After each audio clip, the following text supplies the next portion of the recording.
जय हिंद मित्रों, मैं विशाल यादव आज आपसे वोटिंग बिहेवियर पर चर्चा करने आया हूँ कि हमारा वोटिंग बिहेवियर क्या होना चाहिए।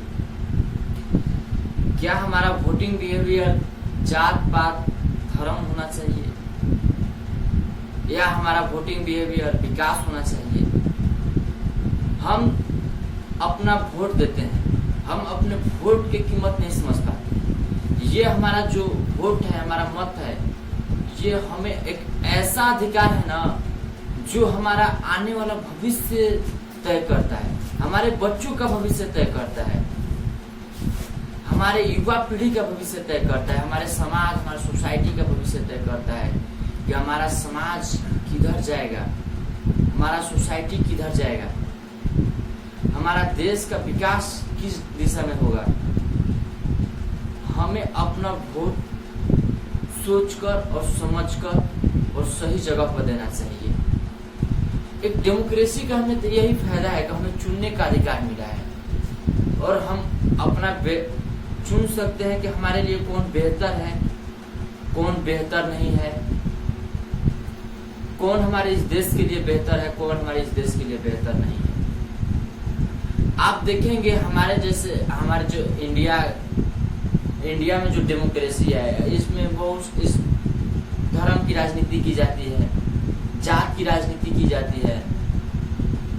यहाँ पर विकास का मुद्दा बहुत कम होता है। अगर आप वेस्टर्न कंट्री को उठाकर देखें तो वेस्टर्न कंट्री में डेवलपमेंट मुद्दा होता है, क्लाइमेट चेंज मुद्दा होता है, इलेक्शन का क्लाइमेट चेंज हो रही है, ग्लेशियर पिघल रहे हैं। ये जो ग्लेशियर पिघल रहे हैं आने वाले टाइम में हमारे ये पानी की बहुत किल्लत होने वाली है। हमारे जो तटीय जितने शहर हैं वो डूब सकते हैं नहीं, डूबेंगे भी। हमारा जो आर्कटिक है, अटलांटिक है, ये पिघल रहा है। तो हमारा वोटिंग बिहेवियर देखना चाहिए कि हमारा वोटिंग बिहेवियर क्या है। हमें जात पात धर्म की राजनीति से ऊपर उठना चाहिए।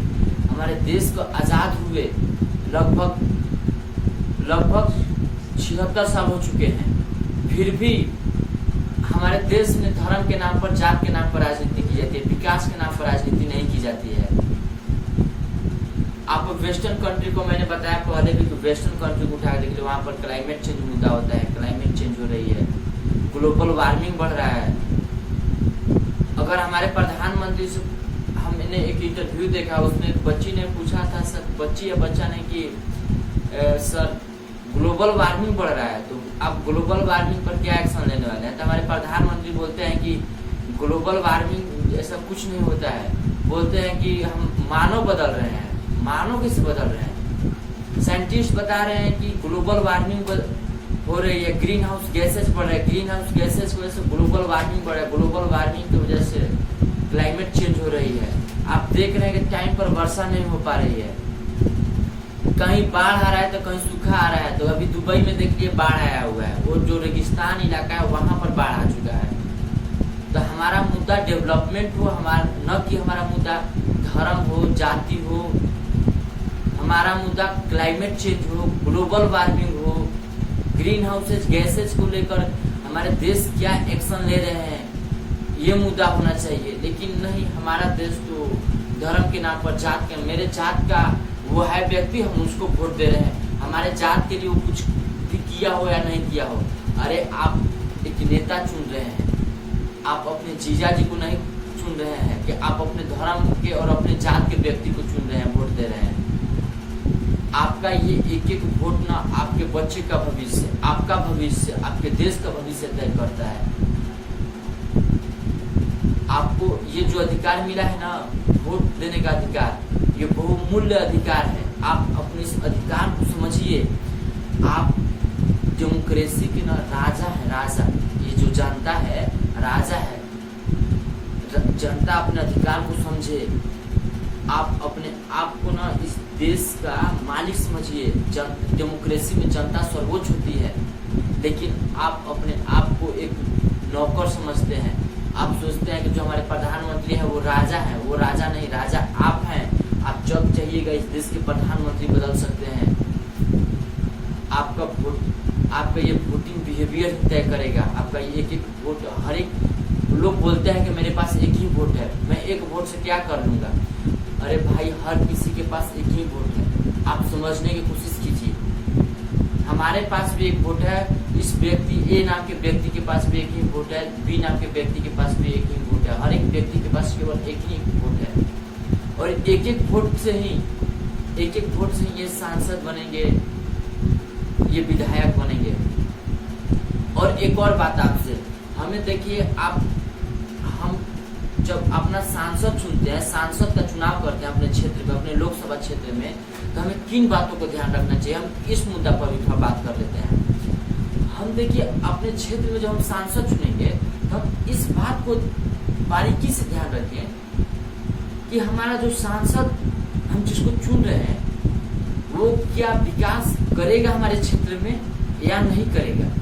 हमें ये मैटर नहीं करना चाहिए कि किस पार्टी से खड़ा हो रहा है, बीजेपी से है या कांग्रेस से है या आरजेडी से है या सीपीआईएम माले से, कोई भी एनी पार्टी से हो या निर्दलीय है, ये हमें मैटर नहीं करना चाहिए। मैटर हमें ये करना चाहिए कि वो व्यक्ति हमारे लोकसभा के लिए बेहतर है या नहीं, हमारे विधानसभा के लिए बेहतर है या नहीं, हमारे बच्चों के भविष्य के लिए वो कुछ कर सकता है या नहीं कर सकता है, हमारे लोकसभा के लिए कुछ कर सकता है या नहीं कर सकता है। क्योंकि हम देखते हैं, लोगों का पहला फोकस क्या होता है, वो देखते हैं सेंटर में मोदी जी को देखते हैं, या उधर राहुल गांधी को देखते हैं, बीजेपी या कांग्रेस को देखते हैं, सेंटर में, केंद्र में देखते हैं। लेकिन आप केंद्र में मत देखिए। दिल्ली में बैठा हुआ नेता आपके लोकसभा क्षेत्र के बारे में उसे नहीं जानकारी है कि आपके लोकसभा क्षेत्र में क्या क्या डेवलपमेंट करने की जरूरत है, आपके लोकसभा क्षेत्र में क्या क्या समस्याएं हैं, उस दिल्ली में बैठे हुए नेता को, उस मंत्री को नहीं पता है। उस सारी समस्याओं से अवगत आपके लोकसभा का क्षेत्र, आपके लोकसभा के प्रत्याशी हैं, आपके लोकसभा क्षेत्र के प्रत्याशी हैं। आप अपने लोकसभा क्षेत्र के प्रत्याशी को देखिए, जो बेहतर प्रत्याशी हो आपके लोकसभा क्षेत्र के, चाहे वो निर्दलीय हो, चाहे वो किसी भी पार्टी से हो, आप उससे अपना बहुमूल्य वोट दीजिए, आप उसे जिताइए। क्योंकि अगर आप यही बातें ध्यान रखेंगे ना हर एक लोकसभा क्षेत्र में, तो हर एक लोकसभा से बेहतर व्यक्ति चुनकर जाएंगे। आपका तो पहले प्राइमरी फोकस होता है, देखते हैं कि सेंटर में कौन है, सेंटर में बीजेपी है, सेंटर में ये कांग्रेस की पार्टी को देख लेते हैं, निर्दलीय वाले पर ध्यान नहीं देते हैं। ये ऐसा मत कीजिए, आप निर्दलीय को भी देखिए। अगर निर्दलीय बेहतर कैंडिडेट है, अगर वो आपके लोकसभा क्षेत्र में विकास कर सकता है, आपके लोकसभा के लिए बेहतर साबित हो सकता है, तो आप उससे अपना बहुमूल्य वोट दीजिए। अगर हर एक लोकसभा क्षेत्र में इसी तरह से हुआ ना, तो हर एक लोकसभा क्षेत्र से बेहतर ये जो बड़े बड़े पार्टी है ना, ये भी बेहतर कैंडिडेट को उतारेंगे, न कि गुंडा मवाली को आपके लोकसभा क्षेत्र में टिकट देंगे। अधिकतर आप देख लीजिए उठाकर चुनाव में, तो अधिकतर तो गुंडा मवाली ही चुनाव में प्रत्याशी के रूप में खड़े हो रहे हैं। इसलिए आपसे मेरा विनम्र आग्रह है कि आप अपना वोट देते समय इन बातों को भली भांति ध्यान रखें कि आपका जो लोकसभा क्षेत्र का प्रत्याशी है कि आपके लिए विकास कर सकता है या नहीं कर सकता है, चाहे वो निर्दलीय क्यों ना हो, आप उससे अपना वोट दीजिए। और एक मुद्दा हम देखते हैं और अभी, और हाँ, आपका वोट देते समय ये भी बात को ध्यान रखिए कि अगर किसी पार्टी को ही मान लेते, किसी पार्टी, कौन सी पार्टी रोजगार पर बात कर रही है और कौन सी पार्टी धर्म की राजनीति कर रही है, जाति की राजनीति कर रही है, कौन सी पार्टी विकास की बात कर रही है, किस पार्टी के मैनिफेस्टो में रोजगार, विकास, climate change, global warming, school, शिक्षा, एजुकेशन, हेल्थ, इन सब की बातें हो रही हो। अगर जो पार्टी रोजगार की बात कर रहा हो, हेल्थ का बात कर रहा हो, एजुकेशन का बात कर रहा हो, ग्लोबल वार्मिंग का, क्लाइमेट चेंज का बात कर रहा हो, ग्रीन हाउस गैसेस को कम करने की बात कर रहे हो, उन पार्टी को आप वोट दीजिए। न कि जो बोल रहा हो कि मुझे बजरंगबली के नाम पर वोट दे दीजिए, मुझे श्री राम के नाम पर वोट दीजिए, मंदिर के नाम पर वोट दीजिए, मस्जिद के नाम पर वोट दीजिए। आप वोट ध्यान रखिए समझिए कि आपको विकास के नाम पर वोट देना है। और अभी मैंने एक प्रधानमंत्री नरेंद्र मोदी जी का भाषण सुना, चाहे अभी एक थैला भी मिल रहा है, उसमें मिल रहा है कि आपको आने वाले 5 सालों में मुफ्त अनाज दिया जाएगा। मैं नरेंद्र मोदी जी से ये पूछना चाहता हूँ कि आप हमें ये बताइए, या मैं ही नहीं, इस देश के हर एक जनता को पूछना चाहिए कि आप ये कहना चाह रहे हैं कि हमारा देश इतने सालों से गरीब है, हमारे देश की जनता इतने सालों से गरीबी में जी रही है, और हमारी सरकार आई, यानी कि नरेंद्र मोदी बीजेपी की सरकार आई, तो आने वाले 5 सालों में आपको और गरीब रखा जाएगा, और आपको मुफ्त में अनाज कौन लेने जाता है? गरीब व्यक्ति ही लेने जाता है, आपको लाइन लगना पड़ेगा। यानी कि गवर्नमेंट ये कहना चाह रही है कि अगर हमारी सरकार आई तो आपको 5 साल और गरीब रखा जाएगा, और आप लाइन में खड़ा होकर मुफ्त में अनाज दीजिएगा।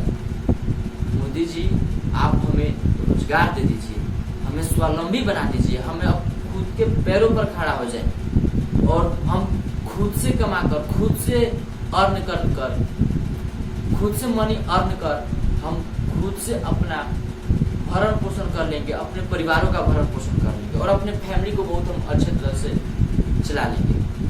हमें मुफ्त में अनाज नहीं चाहिए, हमें मुफ्त में बिजली भी नहीं चाहिए। अगर आपको देना ही है तो हमें रोजगार दीजिए, हमें एजुकेशन दीजिए, हमें स्वास्थ्य दीजिए।